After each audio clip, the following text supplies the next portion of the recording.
Now turn to Section Section 4. 4. You will hear part of a lecture about how to give a quality speech. First, you have some time to look at questions 31 to 40.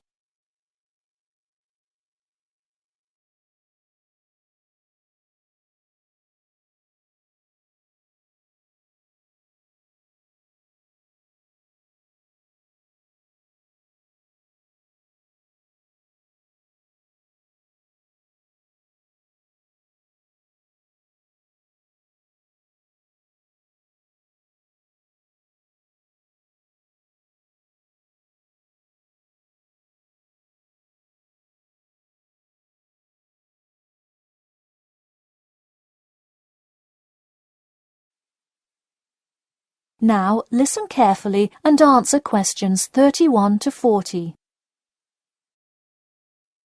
Good morning. Today I am going to cover the daunting task of giving a quality speech, a thought that makes most of us cringe.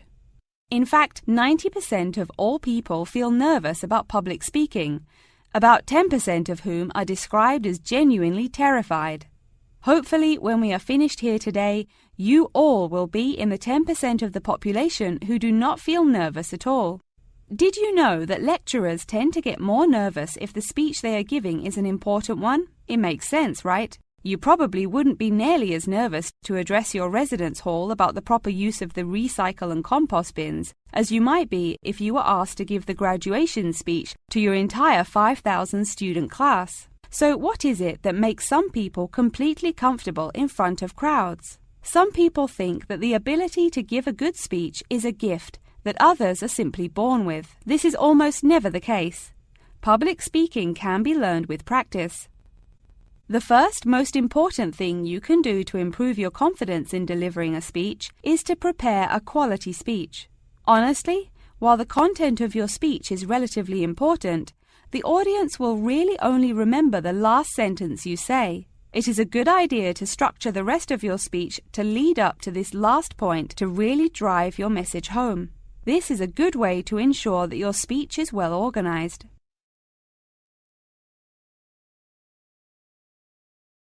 Once you are confident in the quality of the speech you have written, the rest is just about your stage presence. Let's go through some do's and don'ts of public speaking. First, you want to command the attention of the room.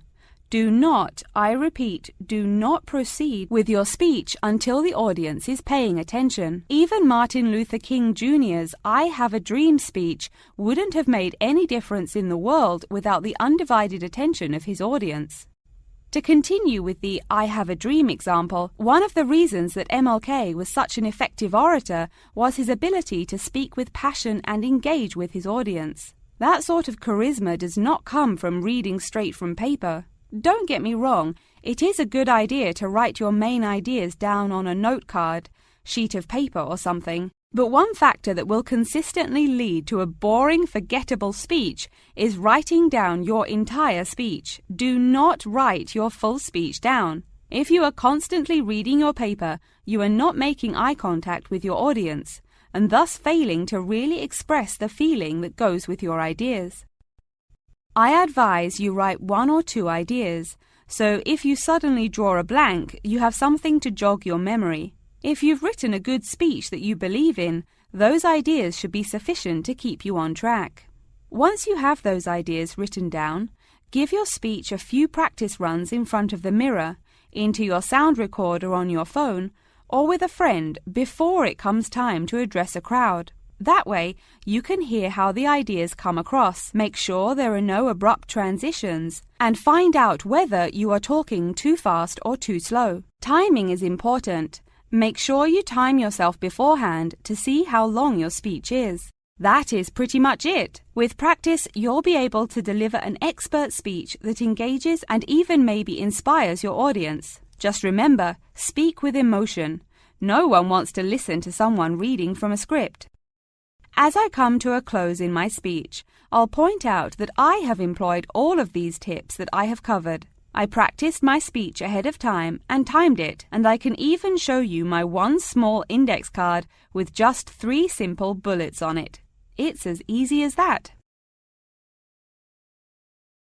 That is the end of section 4. You now have half a minute to check your answers.